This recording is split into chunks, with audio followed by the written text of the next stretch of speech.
Member श्रीमान दीपेंद्र हुड्डा जी। Speaker महोदय, धन्यवाद स्पीकर साहब महोदय। सबसे पहले तो जो ये चर्चा का विषय है, अति महत्वपूर्ण विषय है कि ओलंपिक की तैयारी पे चर्चा, मगर ये विषय तो महत्वपूर्ण है, मगर मैं समझता हूँ ये समय तो अब हम 4 दिन के बाद 26 तारीख को ओलंपिक शुरू होने जा रहे हैं। आज 22 है, तो अब क्या तैयारी पे हम सुझाव दें और क्या तैयारी हो पाएगी। तो अब तो हम केवल शुभकामनाएं दें और 2 ही काम कर सकता है सदन। हमारे जो कंटिंजेंट है उनको हम शुभकामनाएं दे सकते हैं और ईश्वर से प्रार्थना कर सकते हैं कि ज़्यादा से ज़्यादा मेडल आएँ, क्योंकि अब सुझाव या ये 2028 के ओलंपिक के लिए सुझाव ये ले रहे हैं, तो तब तक तो पता नहीं कि इनकी सरकार रहेगी या नहीं रहेगी, तो किसकी रहेगी। लेकिन ये आज महत्वपूर्ण विषय है सर, महत्वपूर्ण विषय है। और अभी जैसे हमारे अच्छे मित्र जायसवाल साहब ने कहा, संजय जी ने, कि 470 करोड़ रुपए अलग अलग जो ओलंपिक सेल साई में क्रिएट हुआ उसके माध्यम से आवंटित किया गया है। इस माइक को ठीक क्यों कर लें, इस माइक को 470 करोड़ रुपए आवंटित किया गया है, उस पर अच्छी बात है, और भी ज़्यादा आवंटित होना चाहिए। और विदेशों में ट्रेनिंग्स जो कराई जा रही हैं उसके लिए जिस तरीके से अलग अलग ब्यौरा दिया गया खेल वर्ग, उस पर मुझे हमें इतना ही कहना है सर कि इसमें जो आवंटित किया गया है उसमें हॉकी और रेसलिंग का नंबर काफ़ी पीछे है इन 470 करोड़ में, जबकि ये 2 ऐसे खेल हैं जो सबसे ज़्यादा मेडल, ये हमारी ना सिर्फ हमारी देश की धरती से जुड़े हुए खेल हैं, कुश्ती और हॉकी, मगर देश के सबसे ज़्यादा मेडल इन 2 ओलंपिक के मेडल इन 2 खेलों से आए हैं। उनका आवंटन ज़्यादा किया जाना चाहिए था, उनका आवंटन का नंबर 9वें और 10वें स्थान पे है। ये मैं इस बारे में कहना चाहता हूँ। अगर हम ओलंपिक और भारत देश के खेल की बात करें और हरियाणा का अगर हम संदर्भ ना लें तो वो चर्चा अधूरी होगी। और अधूरी मैं इसीलिए कह रहा हूँ, ओलंपिक में अभी तक हमारे देश के इतिहास में 35 मेडल हमारे देश ने अर्जित किए हैं, जिसमें से 23 इंडिविजुअल खेलों के मेडल हैं। इन 23 में से 10 मेडल हरियाणा के खिलाड़ी हमारे देश के लिए लेके आए हैं पिछले 4 ओलंपिक में, यानी कि 40 से 2% की आबादी वाला हरियाणा 40 से 50% ओलंपिक के मेडल, और केवल ओलंपिक ही नहीं, एशियाई और कॉमनवेल्थ के मेडल्स में भी हरियाणा की हिस्सेदारी इतनी होती है। पिछले 4 ओलंपिक्स में देखें, अभी वो कह रहे थे कि 2014 के बाद से खेलों में इतना बढ़ोतरी हुई, लेकिन पिछले 4 ओलंपिक्स में हम देखें तो चारों ओलंपिक्स में देश के मेडल आए और आधे से ज़्यादा मेडल हरियाणा खिलाड़ी लेके आए। 2008 में सबसे पहले 3 मेडल आए ओलंपिक में, जिसमें से 2 हरियाणा के खिलाड़ियों ने अर्जित किए देश के लिए। 2012 में 6 मेडल आए ओलंपिक में, जिसमें से 4 हरियाणा खिलाड़ियों ने अर्जित करे। 2016 में ये 6 से घटकर 2 मेडल आए, लेकिन 2 में से भी 1 मेडल हरियाणा की हमारी बेटी साक्षी मलिक लेके आई। और 2020 में ये 7 मेडल, जो 2012 के लगभग बराबर के 7 मेडल आए, जिसमें से 3 मेडल हरियाणा खिलाड़ी लेके आए। और अगर हम ओलंपिक में जाने वाले कंटिंजेंट की भी बात करें तो पिछले ओलंपिक के खेलों में 120 खिलाड़ियों में से 31 खिलाड़ी यानी कि 25% हरियाणा से गए, और इस ओलंपिक खेलों में भी 117 में से 20.5% में 117 में से 24 खिलाड़ी यानी कि लगभग 21% खिलाड़ी हरियाणा से जा रहे हैं। नीरज चोपड़ा से लेकर सर और विनेश फोगाट तक, जिन्होंने जंतर मंतर पर धरना दिया है सरकार के खिलाफ, ये सभी ओलंपिक के हमारे एक कंटिंजेंट का हिस्सा हैं जो ओलंपिक के खेलों में जा रहे हैं। 2006-07 के बाद से जितने भी खेल हुए, एशियाई, कॉमनवेल्थ और ओलंपिक, हमें गर्व है कि मैं हरियाणा से आता हूं कि इन सभी खेलों में 50% तक हमारे मेडल और 25% तक कंटिंजेंट हरियाणा खिलाड़ियों का देश को रिप्रेजेंटेशन करने का हरियाणा खिलाड़ियों का अवसर मिला। तो जब हम ओलंपिक की बात करें तो बिना हरियाणा के, मैंने कहा कि अधूरा है। ऐसा क्या सिस्टम हरियाणा में बना जिसकी वजह से आज ओलंपिक के अंदर हरियाणा खिलाड़ी इतना अच्छा कर पा रहे हैं, उसको भी जानना, उससे क्या ऐसी बातें हैं जो देश के अन्य राज्य लेके जा सके, क्योंकि खेल हमेशा राजनीति से ऊपर होने चाहिए, और उसमें अब क्या कमियां आ गई हैं वो भी बताना हमारा जिम्मेदार विपक्ष की तरह हमारा कर्तव्य है। मेडल तभी आ सकता है जब आप प्रतिभा की सही खोज करें, प्रतिभा को प्रोत्साहन दें, इंफ्रास्ट्रक्चर दें, और इंफ्रास्ट्रक्चर के बाद जब कोई मेडल लेके आए या ना आए, कोई चोटिल हो जाए, मेहनत करे, लेकिन एक स्तर तक पहुंच जाए तो उसका भविष्य सुरक्षित किया जाए, खिलाड़ी के मन से अपने भविष्य की असुरक्षा निकाल दी जाए। इन बातों को लगते हुए कांग्रेस की पूर्ववर्ती सरकार, हरियाणा की सरकार ने खेल नीति बनाई 2004-05 में, जिस खेल नीति को पदक लाओ पद पाओ की नीति भी कहा गया, जिसके 3 पहलू थे। पहला पहलू था कि अगर आप किसी स्तर तक पहुंचेंगे, चाहे राष्ट्रीय खेलों तक पहुंचे, चाहे आप अंतर्राष्ट्रीय स्तर तक पहुंचे, तो कहीं आपका भविष्य को सुरक्षित किया जाएगा।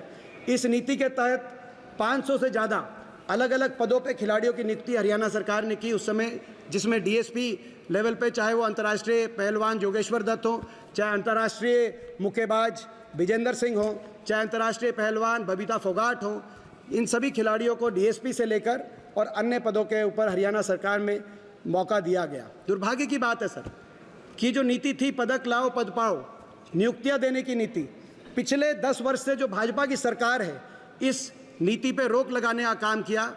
आपको जान के आश्चर्य होगा कि हमारी खिलाड़ी बेटी साक्षी मलिक को आज तक हरियाणा में कोई नियुक्ति नहीं मिली है। पिछले ओलंपिक के हमारे खिलाड़ी, पिछले ओलंपिक के मेडल विजेता रवि दहिया, नीरज चोपड़ा, इनको अभी तक हरियाणा सरकार में कोई नियुक्ति देने का काम नहीं किया गया। यहाँ तक कि सर ये तो डीएसपी और अन्य पदों की बात है, जो ग्रुप 3 और 4 उसमें भी 3% खिलाड़ी कोटा हरियाणा के अंदर कांग्रेस की पूर्ववर्ती सरकार ने किया था। उस खेल कोटे को भी समाप्त करने का काम मौजूदा सरकार ने हरियाणा के अंदर किया है। और खिलाड़ियों को जो डीएसपी लगाए गए थे, वो डीएसपी खिलाड़ी सर जो है उनको प्रमोशन तक नहीं दी गई है इन 10 वर्षों में। तो आज उन खिलाड़ियों को धरने देने पे मजबूर वो खिलाड़ी हो रहे हैं। इसके साथ साथ जो कैश अवार्ड मिलता था, आज हमारे खिलाड़ी कैश अवार्ड के लिए भी महरूम हो गए हैं, जैसे सरकार उनसे किसी बात का बदला ले रही हो कि वो मेडल लेके आए हैं। यहाँ तक कि 2021 के बाद से अभी तक, आज की भास्कर की खबर आई है सर, भास्कर, दैनिक भास्कर के अखबार को जानो पता हो कि ये सरकार 1993 का डिस्कशन लेके आएगी कि खेलों के पदक विजेता कैश अवार्ड से वंचित। 2021 के बाद से कैश अवार्ड दिए ही नहीं गए, और दूसरी ओर नेशनल और इंटरनेशनल वालों को तो आप अभी कह रहे हैं कि वंचित रखा है मगर देंगे, 2021 से वंचित हैं, लेकिन बाकियों को तो आपने बंद कर दिया। हम कांग्रेस की सरकार के समय जूनियर, सब जूनियर और यूथ गेम्स में भी जो मेडल लेके आते थे उनको भी कैश अवार्ड दिया जाता था। सर एक और पहलू इस सरकार ने, जो हमारी सरकार के समय जो नीति बनी थी, क्योंकि नीचे से प्रतिभा को खोजने की बात थी, तो एक पॉलिसी बनी थी स्पैट, जिस वजह से हरियाणा खिलाड़ी आज इतने आगे आए हैं। Sports and physical aptitude test, पहली क्लास से sir sports and physical aptitude test किया जाता था, जो भागने में, दौड़ने में और फिजिकल एप्टीट्यूड में जो बच्चे सबसे अग्रणी आते थे 10%, उनको मासिक पहली प्रोत्साहन राशि दी जाती थी। इसकी शुरुआत हरियाणा में हुई। सारे इस सिस्टम से बहुत खिलाड़ी आगे आ रहे थे। पहले सरकार जब भाजपा की आई सर हरियाणा में, पहले स्पैट का नाम बदल दिया स्पीड, और फिर स्पीड पे भी स्पीड ब्रेकर लगा के उसको समाप्त कर दिया सर। और सर ये इसमें, और इसके तो कई ऐसे पहलू हैं सर, जैसे मैं उदाहरण दूं, अगर कोई हमारी एससी समाज से आने वाली कोई अगर खिलाड़ी बेटी अगर डिस्ट्रिक्ट लेवल पर या स्टेट लेवल पर पहुंचती थी सर, तो 40,000 प्रति वर्ष की उसको प्रोत्साहन राशि मिलती थी सर, ताकि एससी समाज से आने वाली बेटियों का खेलों में जो है ज़्यादा भागीदारी बने। सरकार ने आते ही 2016 में भाजपा सरकार ने एससी समाज की बेटियों को मिलने वाली इस प्रोत्साहन राशि को समाप्त करने का काम किया सर। ये मैं इसीलिए बता रहा हूँ। फिर एक मिनट आप फिर मुझे कहोगे मैं टोक रहा हूँ। वीडियो सर आप तो सर ये आपका अधिकार है सर टोकना, मगर हमारा अधिकार है बोलना सर।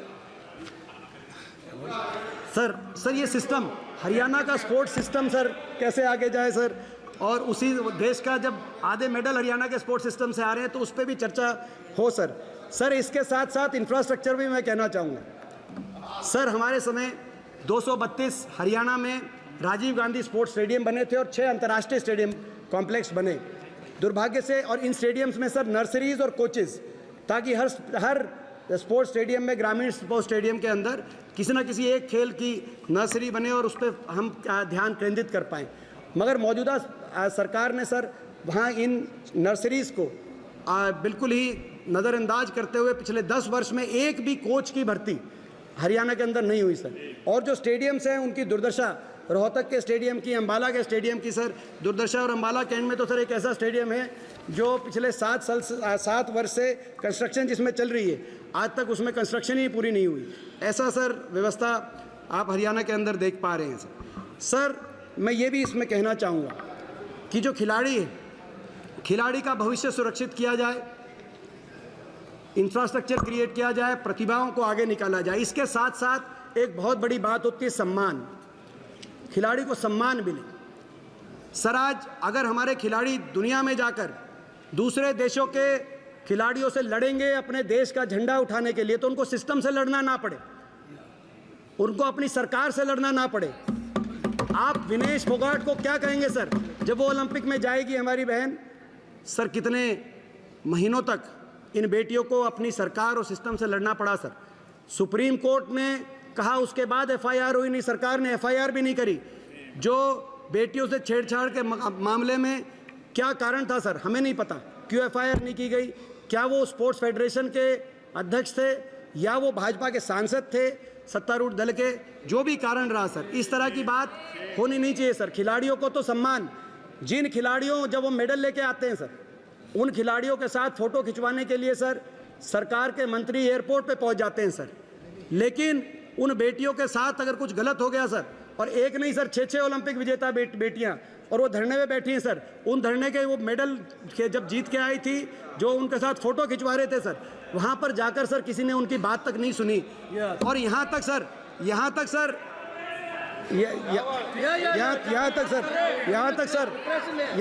आप सर यहाँ तक सर मैं सर सवाल पूछना चाहता हूँ सर। मैं सरकार से ये सवाल पूछना चाहता हूँ सर। गंगा में मेडल बहाने की बात कही, आप ओलंपिक मेडल्स की बात कर रहे हैं, आप ओलंपिक मेडल्स में अपनी तैयारी की बात कर रहे हैं, मगर जब ये खिलाड़ियों ने कहा कि हमारे साथ इस देश में अन्याय हो रहा है सर, जब खिलाड़ियों ने कहा, बेटियों ने, कि हमारे साथ इस देश में अन्याय हो रहा है और हम इन मेडल्स को गंगा में बहा देंगे सर, कम से कम खेल मंत्री का बयान आना चाहिए था कि नहीं, ये देश के लिए मेडल आए हैं, ये देश के लिए मेडल आए हैं, इनको गंगा में नहीं बहा, आपको न्याय मिलेगा सर। न्याय मिलेगा का बयान भी नहीं आया सर। न्याय मिलेगा का बयान आ जाता, हम संतुष्ट हो जाते सर। ये देश तो महाभारत का देश है सर। मैं स्वयं ऐसे प्रदेश से आया हूं जहां कुरुक्षेत्र में महाभारत हुई थी सर। हमारी बहन बेटी की मान सम्मान पे बात आई तो देश में कुरुक्षेत्र में महाभारत का रण हुआ सर। लेकिन मैं सरकार से पूछना चाहता हूं कि हमारी बहन बेटियों की जब मान सम्मान की बात आई में होता था, ये सभी जगह पे मैं सर ये भी एक और आपको मैं कहना चाहता हूं सर। एक सर मैं उस समय सरकार की तरफ से दिए गए बयान पढ़ रहा हूं सर। एक बयान आया सर, एक बयान आया सत्तारूढ़ दल के आरोपी एक सांसद का बयान आया सर कि ये तो मेडल इतने रुपए में आप बेच सकते हैं सर। इन मेडल की सर, ओलंपिक मेडल की आप बात कर रहे हैं सर, आप ओलंपिक मेडल की बात कर रहे हैं और आप उनकी कीमत लगा रहे हैं इस देश में, और आप स्पोर्ट्स फेडरेशन चला रहे हैं सर ऐसे। तो सर इस पर प्रश्न उठेंगे। हरियाणा के अंदर सर खेल मंत्री, सर हरियाणा खेल मंत्री जिनको सर जो है खुद स्वयं जो पहले हॉकी के हमारे प्लेयर थे, हम उनका मान सम्मान करते हैं सर, वो खिलाड़ी हैं, उनको हरियाणा में भाजपा सरकार में खेल मंत्री थे, उनके ही महकमे की सर, उनकी महकमे की एक जूनियर कोच ने सर, एक हमारी अंतर्राष्ट्रीय खिलाड़ी ने उन पे आरोप लगाया कि खेल मंत्री ने उनके साथ दुर्व्यवहार किया है सर। उसके बाद भाजपा की तरफ से यह है कि वो हमने जब मांग करी कि इन खेल मंत्री को हटाया जाए, इनको बर्खास्त किया जाए सर, तो ये कहा गया कि इन्हें खेल मंत्री रहेंगे सर, उनको मंत्री रखा। और जिस बेटी ने सर हरियाणा खेल मंत्री की मैं बता रहा हूँ, जिन बेटी ने उन खेल मंत्री पे जो आरोप लगाया था उनकी एक ना सुनी गई। एक मिनट माननीय सदस्य, हम एक मिनट इस सदन के अंदर ये परंपरा रही है, हम किसी राज्य की विधानसभाओं की चर्चा न करें और अन्य सदन की चर्चा नहीं करें। आप वरिष्ठ सदस्य सर, ये जो सारे जो मैं खेल मंत्रालय से, भारत सरकार से और ओलंपिक के मेडलिस्ट की बात कर रहा हूँ। और सर ओलंपिक और खैर, मगर मैंने आपने जो बात की उस बात को मैं आगे बढ़ते हुए सर, तो मेरा संदर्भ था सर खिलाड़ियों को मान सम्मान, उचित प्रोत्साहन, प्रतिभा की खोज के साथ साथ उनकी भविष्य की सुरक्षा की जब तक नीति बनने की बात नहीं होगी, क्यों हरियाणा आज देश के आधे से ज़्यादा मेडल लेके आ रहा है हर खेलों में पिछले 10 वर्ष से नहीं, 2008 के बाद से, जो मैंने आपको बताया, ये तो रिकॉर्ड की बात है, आप झुठला नहीं सकते कि 2008 के ओलंपिक में कितने मेडल आए, 2012 के ओलंपिक में कितने मेडल आए, तो क्यों हरियाणा के खिलाड़ी ला रहे हैं? तो कुछ ना कुछ उस नीति में अच्छी बात होगी जिसको आप समझें, अपनाएं, हमें खुशी होगी। आपने कुछ अच्छा कार्य किया, हम भी उसकी सराहना करेंगे, क्योंकि खेल और खिलाड़ी ये हर बात की राजनीति से ऊपर होने चाहिए। लेकिन आज दुख होता है सर, जिस हरियाणा में नारा था जय जवान जय किसान जय पहलवान जय नौजवान जय संविधान का नारा हम देते थे, आज उस हरियाणा के नौजवान भारतवर्ष का झंडा सीमा पर ऊंचा करने की बात करते थे सैनिक बन के, वहाँ आप अग्निवीर योजना ले आए और दुनिया के पोडियम पे जाकर राष्ट्रगान बजवाकर झंडा ऊंचा करने की बात करते थे खिलाड़ी बनकर। आज वो हरियाणा जो खेलों में नंबर 1 था सर, वो आज नशे में नंबर 1 बन गया। इस बात का हमें बहुत ही इस बात की पीड़ा है। मगर सर ये हरियाणा में जो हम निराशा के साथ इस सरकार की खेलों के प्रति रवैया देख रहे हैं, लेकिन ओलंपिक पे सर, ये ओलंपिक की प्रिपरेटनेस पर जो ये चर्चा की गई है, ये चर्चा अच्छा होता सर, ये अच्छा होता, ये चर्चा सर 1 साल पहले आती, अच्छा होता ये सर चर्चा।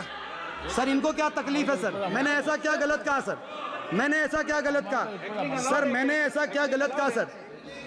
हमने ऐसा कुछ गलत नहीं कहा, किसी को तकलीफ हो सर। इनको ऐसा लगता है सर ये मैं हमें ऐसा लगता है सर, यही बात है सर, हमें ऐसा लगता है कि अगर कोई आरोपी भाजपा का सांसद या भाजपा का कैबिनेट मंत्री हो तो सर उसमें भाजपा को उस पे के पक्ष में नहीं आना चाहिए, क्योंकि हम इसमें जो है पूरी पार्टी उसके पक्ष में आगे खड़ी हो जाए, इस बात से हमें तकलीफ है सर।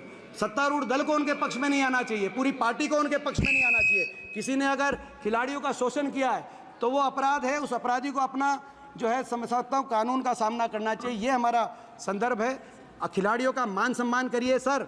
एक कहा जाता था, एक कहावत, पढ़ोगे लिखोगे तो बनोगे नवाब, खेलोगे कूदोगे तो होगे खराब। एक कहावत थी, चौहान साहब हंस रहे हैं, ये कहावत थी। हरियाणा की पूर्ववर्ती हुड्डा सरकार ने दिखा दिया उस कहावत को बदल के कि पढ़ोगे लिखोगे तो बनोगे नवाब, मगर खेलोगे कूदोगे तो भी बनोगे लाजवाब। तो ये कहावत को बदल के दिखा दिया। अब आपने दोबारा से आपने उस कहावत का दूसरा अर्थ कर दिया कि खेलोगे कूदोगे तो सरकार बीजेपी की सरकार हो जाएगी नाराज। आपने उस कहावत को दोबारा से मोड़ दिया। सर ये दोबारा से खेलोगे कूदोगे तो होगे लाजवाब, इसकी तरफ ये कदम बढ़ाएं, हम एक एक कदम पे आपका साथ देंगे सर। बहुत बहुत धन्यवाद। श्री संसदीय कार्य मंत्री जी।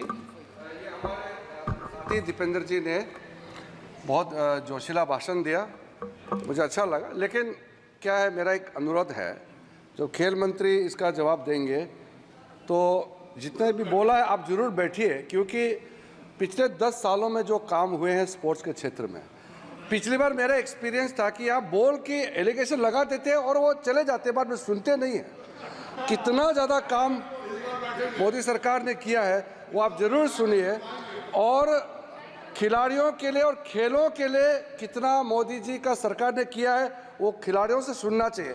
आप फेडरेशन का लड़ाई का यहाँ पे मत डालिए, यहाँ ओलंपिक का तैयारी और खेल को बोलिए, ये जो फेडरेशन झगड़ा को यहाँ मत लाइए।